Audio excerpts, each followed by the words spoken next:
Балалардың церебралды сал ауруы ДЦП. Бұл балалардың жүйке жүйесі ауруларының ішіндегі ең көп кездесетін аурулардың бірі болып табылады. Бұл тірек қимыл, психикалық және сөйлеу жүйесінің бұзылуының жалпы көрсеткіші болып табылады. Бүкіл дүние жүзі бойынша 150 миллион бала мүмкіндігі шектеулі болып тіркелген. Қазақстан Республикасында бір жылда 2000-да 3500-ге дейінгі бала туа бітті. Туғаннан кейінгі түрлі себептермен мүмкіндігі шектеулі болып тіркеліп отыр. Осының ішінде балалардың церебралды сал ауруы, балалардың осы аурулардың ішінде 30-да 70%-ын ұстайды. Балалардың церебралды сал ауруының пайда болуының негізгі себебі жатыр іші инфекциясының. Оның ішінде цитомегаловирус, герпес, гепатит сынды вирустардың инфекциясынан ДЦП балаларды келтіріп шығарады. Екінші себебі жүктілік кезіндегі гипоксия, баланың іштегі тұншығуы. Оның себебі негізінен алып айтқанда анада анемия болса, қаназдық. Немесе іштегі баланың мойнына кіндігі оралып қалған жағдайда осындай гипоксия жағдайлары кездеседі. Мұнан тыс іштегі кезде босану барысындағы гипоксия, тұншығу. Мұнан қатар іштегі кезде немесе босанғаннан кейінгі миға қан құйылу негізгі себеп болып есептелінеді.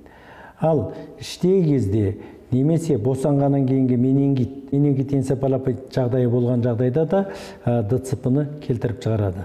Ал бұл ДЦП-ны диагноз қоюдың уақыты.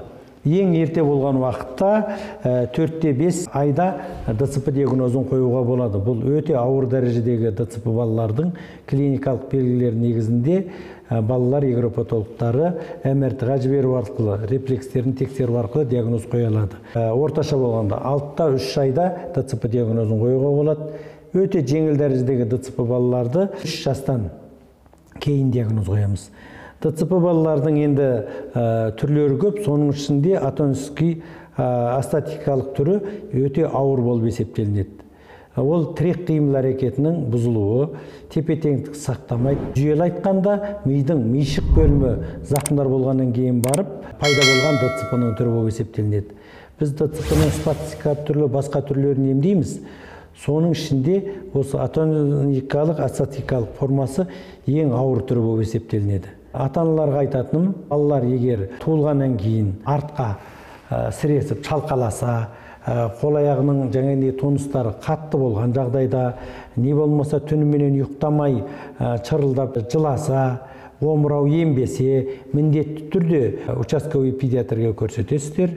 Ол кісілер балалар егропатологына көрсетеді. Балалар егропатологы көргеннен кейін барып, арғарай диагноз тұрақтандырып, емді ерте алуларыңызға болады.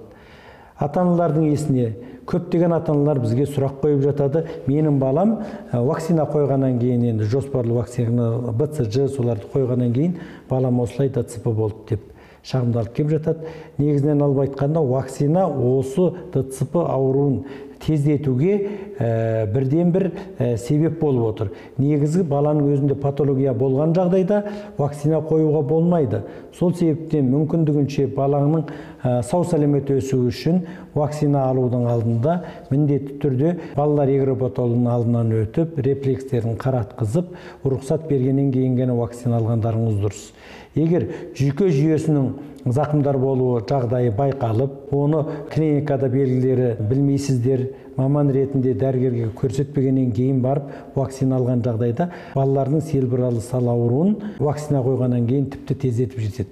Сол себептен вакцинадан көріп жатасыздар. Бұл негізінен дұрыс емес. Ең жақсысы ерте туып балаларды міндетті түрде балалар егропатологына көрсету керек. Сарғайған балаларды міндетті түрде балалар егропатологына көрсетіп, кеңес алғаннан кейін барып вакцина алыңыздар. Ал ем-шараға келетін болсақ, балалардың церебралды сал ауруын қанша ерте емдесеңіздер, сонша жақсы. Өйткені баланың миы 8-ге келгенде ересектермен бірдей дамып кетеді. Әдетте бала 6 айға дейін бір айда 400-500 граммнан салмақ қосады. Міне, мидың дамуы да соншалық тездікте дамып отыр. Ал мұны қанша ерте диагноз қойсаңыз, емдеу нәтижесі сонша жоғары болады. Сол себептен ерте диагноз қойып, ерте емдеткендеріңіз жақсы. Дәстүрлі медицинада негізгі жақтан диагноз қойғаннан кейін ауру себебіне қарай емес, клиникалық белгілеріне қарай емдеп жатамыз. Бұл ДЦП-ны емдейді деп айта алмаймын. Сол себептен қанша ерте медициналық оңалту іс-шараларын, медицинский реабилитацияны алып барсаңыз, баланың қатарға қосылуы соншалық тез, соншалық жақсы нәтиже болады. Ол үшін медициналық реабилитацияның негізгі түрі иглотерапия, алтын иneмен емдеуге болады, точечный массаж, нүктелі массаж алып баруға болады, ЛФК бар, парафин бар, онан тыс логопедтік массаждар болады, емдеу аппараты бар, қол-аяқ емдейтін аппарат бар, ипотерапиясы бар, механотерапия бар. Ертерек алсаңыздар, баланы қалпына келтіруге мүмкіндіктеріңіз бар.